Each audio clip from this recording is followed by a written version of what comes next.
Baik, dari La Nina kita akan terbang dulu menuju Venezuela.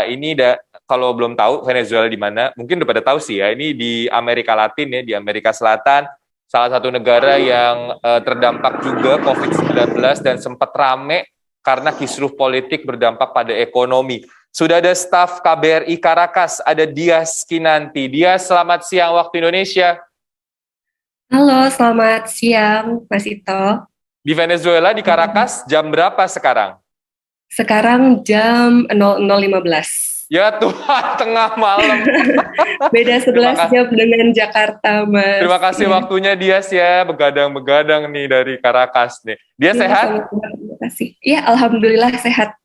Mas Ito Alhamdulillah juga sehat. sehat ya? Alhamdulillah sehat juga, terima kasih. Dias, pertama kita ngomongin COVID-19 dulu di Venezuela. Terakhir saya dapat data 27 Oktober, berarti 2 hari yang lalu. Masih ada 1.100-an kasus positif harian di Venezuela. Total sudah 400.000 lebih kasus di Venezuela COVID-19. Pandemi di sana situasinya seperti apa kalau dari pandangan mata Dias? Oke, terima kasih Mas Ito. Jadi situasi COVID-19 saat ini di Venezuela sebenarnya sudah membaik, tapi memang angkanya belum cukup rendah ya. Sekarang masih 1.100 sampai 1.200 untuk kasus hariannya. Mhm. Namun tingkat kesembuhan dari pasien COVID-19 di sini cukup tinggi, yaitu sekitar 95%. Nah, di Mhm. sini saat ini masih dilaksanakan seperti PPKM begitu, Mas. Mhm. Uh, Pemberlakuan pembatasan mobilitas masyarakat Mhm. yang disebut sebagai kebijakan 7+7. Jadi seminggu ini kita diberlakukan pembatasan mobilitas secara ketat, kemudian Mhm. seminggu ke depannya fleksibel, kemudian seminggu lagi secara ketat lagi, jadi secara bergantian tiap seminggu begitu. Oh, oke. Jadi kalau saat pemberlakuan pembatasan mobilitas secara ketat itu hanya boleh sektor esensial saja yang beroperasi, Mhm. sementara untuk pembatasan mobilitas secara fleksibel itu bisa sektor-sektor lain seperti toko-toko yang menjual kebutuhan sekunder dan tersier Mhm. dan lain-lain. Lalu kemudian pada tanggal 17 Oktober lalu Presiden Maduro juga sudah mengumumkan bahwa per tanggal 1 November 2021 sampai dengan 31 Desember 2021 itu akan diberlakukan fleksibilisasi mobilitas Mhm. masyarakat di Venezuela. Jadi di sini semua layanan bisa beroperasi, bisa dine in di restoran, di kafe, kemudian tempat-tempat hiburan, Mhm. bioskop, kemudian tempat wisata itu juga sudah bisa dibuka, tapi dengan jam yang berbeda-beda gitu tiap Oh, harinya. oke. Itu Begitu. dibuka apakah karena memang kasusnya sudah melandai atau mendekati Natal Tahun Baru karena Venezuela pasti mayoritas merayakan Natal. Apakah Natal Tahun Baru atau karena apa, Dias? Iya, yang kedua, Mas Ito. Jadi Hmm. sebenarnya angka COVID-19 di sini belum terlalu rendah, tapi kalau istilahnya Presiden Maduro itu ini untuk menciptakan kebahagiaan sosial gitu. Hmm. Jadi untuk mendorong aktivitas ekonomi dari masyarakat Ya, Venezuela dan juga untuk menyambut perayaan Natal dan Tahun Baru, begitu. baik. Dias, ini kita lihat bareng-bareng ini adalah aktivitas sekolah di Venezuela yang kembali sudah dibuka. Kurang lebih sama kayak di Indonesia ya, anak-anak jaga jarak, di jeda satu Ya. meja lalu menggunakan masker. Ini juga ada gambar warga di sana. Jadi sekolah sudah mulai dibuka tatap muka. Sistemnya sama nggak kayak di Indonesia? Dibagi 2 gelombang kelas itu, lalu dibagi hanya 15 menit, 30 menit gitu. Seperti apa kalau di sana? Kalau di sini dari bulan lalu itu sudah mulai dibuka, Mas Ito, Mm-mm. tapi hanya 3 kali pertemuan tiap minggu, dan baru mulai pembelajaran tatap muka secara rutin itu sejak hari Senin kemarin, Oke. 25 Oktober ya. Jadi itu sudah secara rutin. Uh, Itu untuk semua jenjang ya, SD, SMP, SMA, perkuliahan, Dias? iya betul Mas Ito. Oke, jadi sudah kayak normal ya sebetulnya ya kalau untuk dunia pendidikannya ya kayak sekolah udah boleh masuk secara tiap hari dan di semua jenjang pendidikan di Venezuela. Betul, dan sudah mulai macet juga, Mas. Kenapa, maaf? Dan sudah mulai macet juga karena anak sekolah udah mulai masuk. Sama kayak Jakarta, berarti fix sama berarti udah macet sekarang di mana-mana. Bias, kalau kondisi warga negara Indonesia di Venezuela seperti apa secara keseluruhan selama pandemi ini?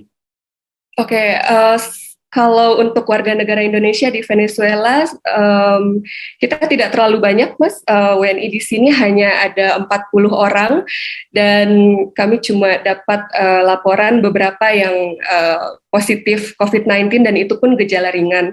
Dan sesuai arahan Presiden juga kami memberikan bantuan sosial kepada WNI yang ada di sini berupa bahan pokok dan juga bahan-bahan untuk penanganan COVID-19.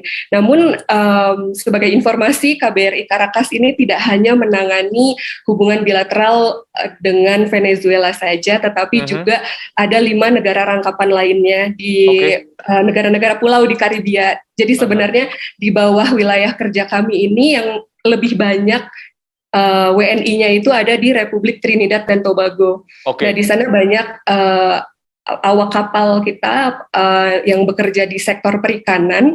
Nah, di situ kami membantu mereka untuk direpatriasi ke tanah air tahun lalu. Jadi karena ada restriksi perjalanan, kemudian tidak ada penerbangan yang buka, jadi kami membantu untuk mencarter pesawat untuk pemulangan para awak kembali kapal ke itu. Indonesia. Dan juga ada juga yang mengalami kasus-kasus seperti mereka kontraknya sudah habis tapi tidak bisa dipulangkan gitu karena perusahaan pemberi kerjanya sudah tidak bisa membiayai untuk kepulangan mereka. Nah, di situ kami bantu untuk negosiasi dengan agen perekrutnya dan juga dengan perusahaan pemberi kerjanya begitu, Mas. Nice, kita berdoa memang semua warga negara Indonesia yang berada di wilayah kerja KBRI Caracas ini bisa terus sehat, dan kalau bisa pulang segeralah kembali ke Indonesia ya supaya situasinya juga lebih baik. Terakhir, saya mau nanya agak teknis soal ekonomi Venezuela, karena kita tahu 3 tahun terakhir ini Venezuela sudah redominasi 2 kali, redominasi itu pemotongan mata uang ya, sahabat liputan itu, jadi nolnya gitu dikurangin 3, dikurangin 6 gitu. Ini biasanya berhubungan dengan inflasi negara tersebut. Nah, Venezuela memang mengalami inflasi mendalam beberapa tahun terakhir sampai sekarang kalau nggak salah. Jadi kondisi di sana, tantangan inflasinya seperti apa, Dias? Oke, mungkin kami bisa beri gambaran dulu ya, latar belakang bagaimana sih bisa sampai inflasi ini. Memang stereotipnya tentang negara Venezuela beberapa tahun terakhir ini adalah tentang inflasi atau bahkan hiperinflasi begitu ya. Beberapa tahun terakhir ini, khususnya tahun 2015, itu di saat harga minyak dunia anjlok, terjadi krisis ekonomi di Venezuela karena seperti kita tahu Venezuela itu sangat menggantungkan pendapatan negaranya pada bidang minyak gitu ya. Lalu terjadi krisis ekonomi sampai akhirnya diperparah tahun 2018 karena adanya sanksi barat dari Amerika Serikat dan juga dari negara-negara Eropa kepada Venezuela, khususnya kepada bank sentral dan juga kepada BUMN-nya. Nah, di situ tuh makin diperparah lagi inflasinya. Sebagai gambaran, dulu tuh akhir tahun 2017 1 US dollar itu setara dengan 10 bolivares. Tapi bulan lalu, itu bulan September 2021, 1 US dollar itu tuh udah setara 4.200.000 gitu, Mas. Dari 10 jadi 4.200.000. 4.200.000. Jadi saya bayar parkir tuh 4 juta gitu. Saya beli pulsa sebulan 20 juta gitu. Nah, jadi dan itu masih terjadi sampai sekarang, Dias? Enggak, karena kan sudah per tanggal 1 Oktober itu kemarin sudah redenominasi ya. Jadi di sini udah terbiasa. Semua toko itu punya alat debit gitu, walaupun kita beli jajan di pinggir jalan, beli street food gitu, atau beli di warung-warung kecil gitu, mereka semua punya mesin ATM gitu karena harganya juta-jutaan gitu sekarang. Betul. Tapi per tanggal 1 Oktober kemarin sudah diberlakukan redenominasi, jadi angka 0 sudah digelindingkan Hilangkan. 6, jadi 1 US dollar sekarang 4,2 bolivares. Nah, setelah pemberlakuan redenominasi di awal bulan Oktober ini, yang kami lihat pengamatan lapangan kami, ekonomi sudah mulai membaik, Baik. dan ini bisa dilihat dari bukanya toko-toko kembali, kemudian mall, pusat perbelanjaan juga sudah mulai penuh lagi, daya beli masyarakat juga sudah mulai meningkat, dan di samping itu Venezuela juga sudah mulai beralih ke ekonomi liberal nih Mas Ito, jadi mulai banyak masuk investor asing, kemudian produk-produk asing juga sudah mulai banyak masuk ke Venezuela. Gitu. Mbak Dias, terima kasih atas informasinya. Kita doakan mudah-mudahan situasi membaik, dan yang paling penting semuanya WNI, teman-teman warga Indonesia di sana, termasuk teman-teman KBRI, juga selalu diberi kesehatan. Salam untuk teman-teman KBRI Caracas, Mbak Dias, sehat selalu, Ya, terima kasih bye-bye. banyak Mas Ito, sehat selalu.